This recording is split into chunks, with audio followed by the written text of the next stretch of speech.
Ya, Assalamualaikum warahmatullahi wabarakatuh. Kembali lagi dengan Bapak Alfi. Hari ini Bapak akan menyampaikan materi tentang pelajaran BTQ.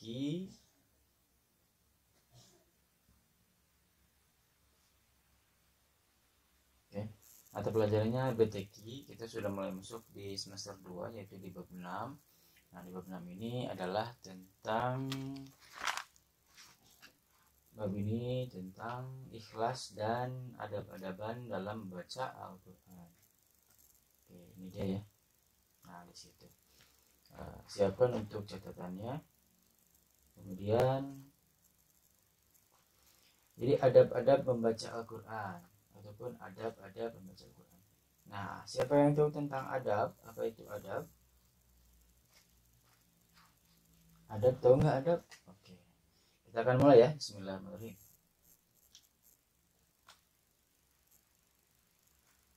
Oke, apakah yang kamu tahu tentang adab? Mari kita berangkat dari sini bahwa adab ini adalah ini dia. Nah, adab ini adalah sinonim dari kata akhlak. Jadi, akhlak ini adalah seperangkat perilaku ataupun aktivitas yang dianggap baik dan dianggap buruk. Maka akhlak ada yang baik dan ada yang buruk. Maka adab ini adalah sinonim dari kata akhlak ataupun nama lain dari kata akhlak. Ya. Oh, berarti adab di sini adalah bagaimana caranya akhlak kita, perilaku kita terhadap ketika membaca Al-Quran. Yuk cek di sound. Ini dia adab-adaban kita ketika membaca Al-Quran. Jadi apa yang seharusnya kita lakukan ketika berinteraksi dengan Al-Quran, ketika kita membaca Al-Quran? Ini adab-adabannya. Ini ada akhlaknya. Ada akhlaknya. Oke, yang pertama, number one, ikhlas. Ketika kita ingin membaca Al-Quran, maka kita harus perbaiki dulu niat kita. Maka nomor satu ini Bapak tuliskan, yang pertama adalah ikhlas. Pak, apa itu ikhlas, Pak? Nah, ini dia jawabannya. Ikhlas adalah memurnikan ibadah hanya untuk Allah Subhanahu wa taala. Ikhlas merupakan salah satu syarat diterimanya ibadah di sisi Allah Subhanahu wa taala. Baik, begini. Memurnikan itu artinya membersihkan. Paham ya? Sekali lagi, memurnikan ini adalah membersihkan. Seperti gelas ada air, kemudian isi gelas ini penuh dengan keruh ya, keruh dengan kotoran misalkan. Kemudian kita ingin saring sampai hilang kotorannya, terpisah sampai airnya menjadi jernih, kotorannya dibuang. Maka ikhlas ini adalah proses menjernihkan. Pak, apa yang dijernihkan? Hati kita, niat kita, motivasi kita, keinginan kita. Gitu ya. Jadi nomor satu, akhlak yang pertama yang harus kita lakukan ketika membaca Al-Quran ini adalah membersihkan hati kita, menjernihkan hati kita ketika kita ibadah. Karena membaca Al-Quran ini kan adalah ibadah. Jadi menjernihkan hati hanya untuk niatnya semata karena Allah. Paham ya? Nah, karena membaca Al-Quran ini adalah bagian dari ibadah kepada Allah, merupakan ibadah kepada Allah SWT, maka agar ibadah ini diterima, maka hati kita harus bersih. Paham ya sampai sini? Hati kita harus bersih. Maka proses membersihkan hati ini adalah ikhlas. Kayak tadi, gelas ada air, airnya keruh, warnanya pekat, hitam pekat. Kita ingin membersihkan, memisahkan kotorannya dari air jernihnya. Ketika airnya sudah jernih, maka kita sudah mendapatkan ikhlas itu tadi. Gitu ya. Maka ibadah ini adalah aktivitas ataupun kegiatan yang dicintai oleh Allah. Ingat, ibadah itu adalah aktivitas yang dicintai oleh Allah Subhanahu wa taala.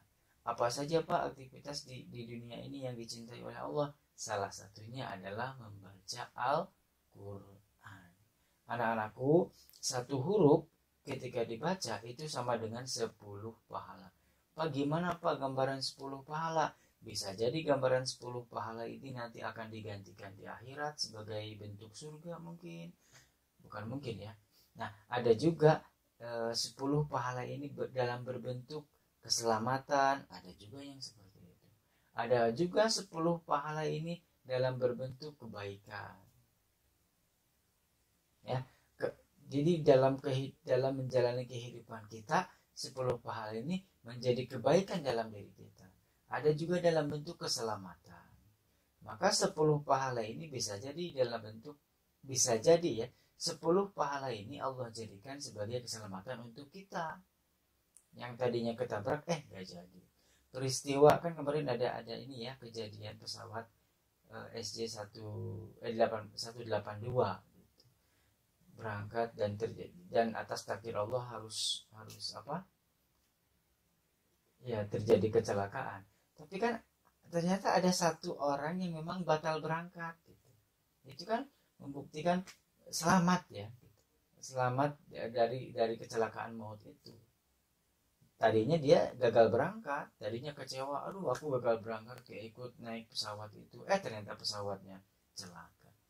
Paham ya sampai sini? Jadi bisa jadi pahala itu berbentuk kebaikan, bisa jadi pahala itu 10 pahala itu berbentuk keselamatan untuk kita, keamanan untuk kita, kenyamanan untuk kita, keberkahan hidup dalam diri kita, dan bisa jadi 10 pahala itu nanti Allah gantikan di akhirat ya, berupa surga, berupa keridhaan Allah. Baik, paham sampai sini? Itu baru satu huruf. Untuk mendapatkan satu huruf, untuk mendapatkan satu pahala ini, maka hati kita harus ikhlas lillahi ta'ala. Motivasi kita ibadah itu hanya ingin dilihat oleh Allah Subhanahu wa ta'ala. Kita membaca Al-Quran ini hanya semata lillahi ta'ala, tidak mau dilihat oleh orang lain, tidak mau ingin dipuji oleh orang lain. Nah, itu adalah ikhlas. Pak, apa lawan dari ikhlas, Pak? Lawan dari ikhlas adalah riya. Apa itu Pak riya? Riya itu pengen dilihat sama orang lain, pengen dipuji sama orang lain. Kita baca Quran, ya pengen dipuji sama guru kita misalkan. Ya, gitu. Kayaklah bacaan Qurannya bagus nih, misalkan Pak Alvin muji Kayla, terus bangga nih Kayla. Nah itu berarti sudah riya. Berarti Kayla membaca Al-Qurannya karena ingin dilihat oleh Bapak. Itu belum ikhlas. Mari sama-sama untuk belajar ikhlas ya. Perbaiki niatnya. Jadi segala sesuatu tergantung akan niatnya ya. Niat untuk sholat harus lillahi ta'ala. Niat untuk membaca Al-Quran juga harus lillahi ta'ala ya, untuk mendapatkan keridhaan Allah, untuk mendapatkan pahala kebaikan dari Allah SWT. Selanjutnya itu nomor 1. Jadi akhlak yang pertama apa? Nomor 1 adalah hati kita harus ikhlas. Kemudian yang kedua, next. Sebentar ya. Yang kedua adalah ini dia. Nomor 2 adalah ketika kita sudah siap mau membaca Al-Quran, maka pertama yang harus dibaca itu adalah membaca ta'awuz. Apa itu ta'awuz? Ya. Ta'awuz itu adalah nama istilah. Basmalah untuk bismillah.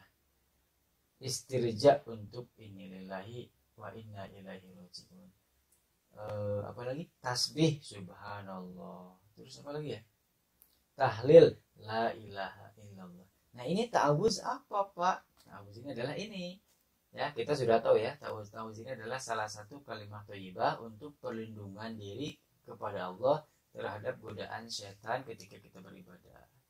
Sudah tahu ya. Nah ini dia, lafadznya adalah a'udzubillahi minasyaitonir rajim. Artinya aku berlindung kepada Allah dari godaan syaitan yang terkutuk. Karena begini. Karena begini, ketika kita beribadah, ada satu makhluk yang akan menggagalkan ibadah kita. Kenapa Pak? Ya kerjanya emang begitu. Ada satu makhluk yang namanya adalah setan. Ini menggoda kita untuk menggagalkan ibadah kita, menggagalkan niat kita. Kalau kita gagal, maka akan bersama-sama di neraka bersama setan ini. Makanya Allah berikan doa ini. Makanya Allah berikan kalimat ini. Ta'awuz ya istilahnya. Ta'awuz ini adalah A'udzu billahi minasyaitonir rajim. Makanya dalam setiap membaca Al-Qur'an harus diawali dengan ta'awuz dulu. Paham ya? Jadi kalau lagamnya Padawi kan begini. A'udzu billahi minasyaitonir rajim. Bismillahirrahmanirrahim. Terlalu rendah. Baik ya. Jadi yang selanjutnya adalah membaca ta'awuz. Anak-anakku sudah paham ya ta'awuz ya, sudah biasa ya. Nah, sekarang kita pahami apa sih fungsi ta'awuz itu. Adalah perlindungan dari setan. Next. Oke, ini firmannya tentang perintah membaca ta'awuz terdapat dalam surat An-Nahl ayat 98. Artinya adalah apabila kamu membaca Al-Quran, hendaklah kamu meminta perlindungan kepada Allah dari setan yang terkutuk. Nah, setan ini nanti ada dua. Ya. Ketika kita membaca Al-Quran, hati-hati harus membaca ta'awuz dulu biar tidak digoda oleh setan. Nah, nanti setan itu ada dua golongan. Pertama dari manusia, yang kedua dari golongan jin. Nah, kalau golongan manusia ini adalah berarti ya berbentuk manusia wujudnya. Kelihatan sama kita. Nah, suka menggoda, artinya orang-orang yang mengajak kepada kemaksiatan itu juga setan. Rapen nih sedang sholat. Rapen nih sedang sholat. Datang siapa? Raditya misalkan. Kita jalan-jalan yuk. Ini udah waktunya sholat, kata si Rapen teh. Nggak usah lah, nanti aja lah sholat mah. Nanti aja gampang, kita main yuk, jalan-jalan yuk. Mumpung lagi nggak PSBB misalkan ya. Nah, maka Raditya ini adalah juga setan, tapi dalam golongan manusia. Apa yang harus dilakukan Rapen? Apakah harus melawannya? Jangan. Ingetin Raditya. Radit, sebagus apapun kita, kalau kita nggak sholat percuma gitu. Nah, makanya diingetin ya. Maka golongan manusia ini ada orang-orang yang selalu mengajak kita kepada kemaksiatan. Ini juga termasuk setan ya. Ini golongan manusia. Nah, yang kedua adalah golongan jin. Golongan jin ini berarti dari golongan jin yang memang kita tidak bisa melihat. Ya kelihatan aja gitu. Nah, nggak kelihatan.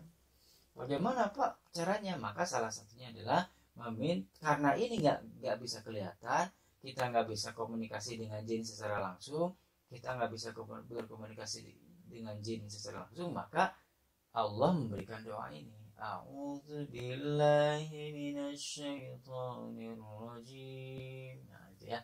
Agar kita terhindar dari godaan-godaan setan. Mau makan, A'udzu billahi minasyaitonir rajim. Baca doanya, Allahumma barik lana fima razaqtana wa qina azabannar. Itu setan yang dikeliling kita ketika kita makan, itu enggak jadi makannya. Ya. Pak, setan makan juga. Makan juga. Apakah makan nasi? Bukan makan nasi, tapi sari-sari keberkahan dari nasi itu yang hilang ketika kita tidak membaca doa. Ya, ketika kita tidak membaca doa makan, itu saripatinya hilang gara-gara setan. Saripati keberkahannya ya hilang. Tapi ketika kita membaca doa makan misalnya, itu keberkahan dari makanan itu akan tetap ada dan setan pun akan hilang. Takut gitu ya. Selanjutnya next yang ketiga adalah membaca basmalah. Nah, ini saling bersanding. Saling bersanding tuh di mana ada ta'awuz pasti ada basmalah. Paham ya? Ketika ada basmalah pasti ada ta'awuz dulu. Pak, mana dulu yang didahulukan? Yang disunahkan adalah ta'awuz dulu, baru baca basmalah. Nah, setelah kita membaca ta'awuz, kemudian kita membaca basmalah. Jadi etama berpasangan gitu. Nah, ta'awuz dulu, baru bismillah. Ya, kalian sudah tahu lafaz basmalah itu Bismillahirrahmanirrahim gitu ya. Nah, ini artinya, jadi sebelum membaca Al-Quran itu disunahkan membaca ta'awuz dan basmalah. Baik, paham ya sampai sini ya. Nah, jadi pergantian ketika awal membaca surat baca basmalah, ketika berhenti dari surat kemudian kita baca lagi baca basmalah, itu sangat disunahkan ya. Jadi begini, tidak hanya di dalam membaca Al-Quran, ketika aktivitas apapun jangan sampai terlewatkan membaca bismillah. Pokoknya jangan dilewatkan aja ya, pokoknya harus baca bismillah. Mau sekolah, berangkat ke sekolah, aktivitas yang baik, maka harus diawali dengan bismillah biar kita mendapatkan pahala dari Allah ya. Mau sekolah, bismillah. Mau ngaca, bismillahirrahmanirrahim. Pakai baju, bismillahirrahmanirrahim. Mau makan, bismillahirrahmanirrahim. Mau pakai sepatu, bismillahirrahmanirrahim. Mau jalan-jalan, bismillahirrahmanirrahim. Biar tidak terkena virus misalkan ya, bismillahirrahmanirrahim. Berdoa dulu tuh ya. Jadi segala aktivitas kita diawali dengan bismillahirrahmanirrahim. Mau ngerjain PR, bismillah. Bukan PR ya, mau ngerjain tugas misalkan ya, tugas tematik, bismillahirrahmanirrahim. Itu mungkin kita sudah bisa ya, sebenarnya sudah bisa. Kelas 6 kalian yang usianya kelas 6 sudah tahu tentang ini. Tetapi pertanyaan Bapak adalah apakah ini dibiasakan atau tidak gitu. So, Bapak nanya sama kalian, ini dibiasakan nggak kalau aktivitas bismillah dulu? So, siapa yang bisa jawab? Cungkan tangan yang aktivitasnya bismillah, mana-mana bismillah, melakukan kebaikan bismillah. Jarang kan? Nggak ada kan? Jujur aja sama Bapak. So, main game misalkan. Nah, Pak, bagaimana kalau kita melakukan hal-hal yang buruk? Pak, bagaimana kalau kita melakukan hal-hal yang maksiat ataupun kejelekan? Apakah bismillah? Jangan dibaca itu mah. Paham ya? Jadi bismillahirrahmanirrahim ini adalah dibaca ketika melakukan hal-hal yang baik, dibaca ketika melakukan hal-hal yang dianggap baik, dibaca ketika melakukan hal-hal yang bersifat ibadah dan dicintai oleh Allah. Tinggal kita ngukur nih, ini perbuatan baik apa perbuatan buruk. Makan perbuatan baik, baik. Sekolah perbuatan baik, baik banget. Ngerjain tugas dari Pak Api, baik banget. Baca bismillah. Kalau nyuri Pak, baca bismillah dulu. Oh, berarti ini salah Pak, jangan baca bismillah berarti. Paham ya? Jadi aktivitas kehidupan kita yang bersifat baik untuk berbuat kebaikan maka diawali dengan bacaan bismillah. Apalagi ini membaca Al-Quran. Ya. Apalagi ini baca Al-Quran. Jadi harus bismillah dulu. Pak, ini suratnya pendek, gak usah baca basmalah lah. Oh, nggak bisa ya. Akhlak kita, adab kita, mau surat pendek, mau surat panjang, mau surat Al-Baqarah, mau surat Al-Ikhlas, harus dibaca basmalah. Ya, misalkan Qul huwallahu ahad, Allahu samad. Aduh, lupa nih basmalahnya. Nah, maka silakan dibaca dulu basmalahnya. Maka yang ketiga adalah membaca bismillah. Kemudian yang terakhir adalah membaca.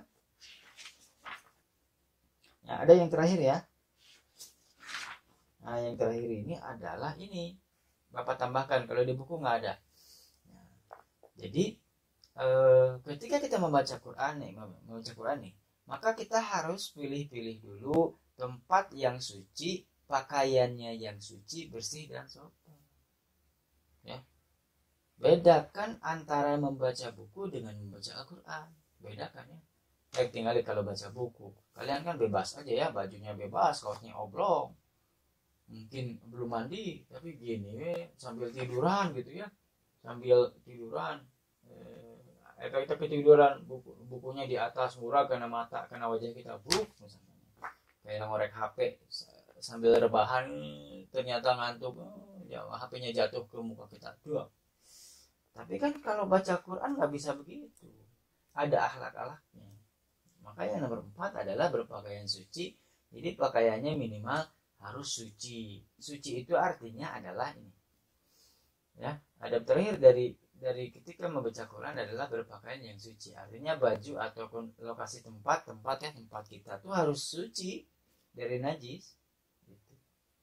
Ya, harus suci dari najis. Kemudian harus bersih. Artinya bersih adalah pakaian kita terhindar dari kotoran dan bau. Ya. Nah, mau baca Quran tapi baju kita bau nih, wah banyak ya di depan Quran ya. Kemudian yang terakhir adalah sopan, artinya pakaian kita mematuhi kepatutan norma-norma kesopanan suatu tempat. Nah, biasanya yang disebut sopan santun itu adalah pakaiannya rapi, disetrika, pakai baju koko, pakai peci, pakai sarung. Itu adalah salah satu akhlak kita ketika membaca Al-Quran. Jadi kalau mau membaca Al-Quran, pakai bajunya yang rapi dulu, pakai sorban, pakai peci, pakai sarung. Kalau toh nggak pakai sarung, pakai celana panjang, jangan oblong ya, jangan bolong-bolong ya celananya, ataupun jangan yang pendek, ya, malu sama Al-Quran. Al-Quran kan mulia, kitanya juga harus berusaha menghormati Al-Quran dengan berpakaian yang rapi, sopan, suci, tempatnya juga suci, gitu ya.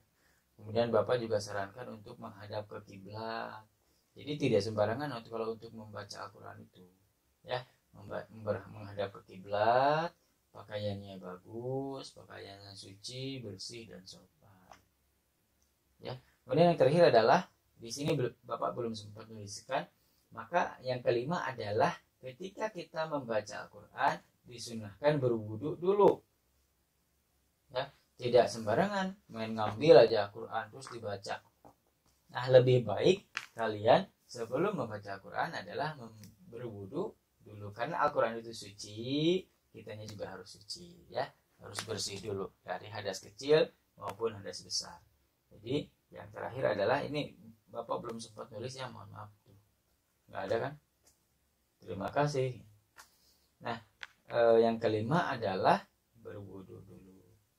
Baik, kita flashback dulu deh, udah selesai ya. Kita flashback dulu. Yang pertama apa?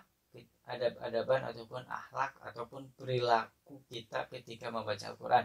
Yang pertama adalah ikhlas. Niatkan diri kita, niatkan hati kita ketika membaca Al-Quran karena Allah, ya, tidak mau dilihat oleh orang lain, tidak mau dipuji oleh orang lain. Nah, itu adalah ikhlas. Ketika kita ada niatan lain selain Allah, maka itu adalah disebut riya, ikhlasnya udah hilang.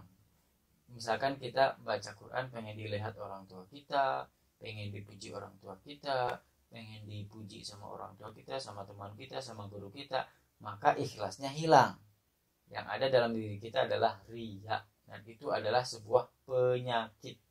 Ya, penyakit apa Pak? Penyakit yang ada dalam hati kita atau penyakit hati.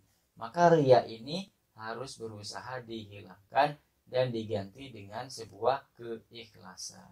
Kemudian yang kedua adalah membaca ta'awuz. A'udzu billahi minasyaitonir rajim. Bismillahirrahmanirrahim. Yang ketiga adalah membaca basmalah.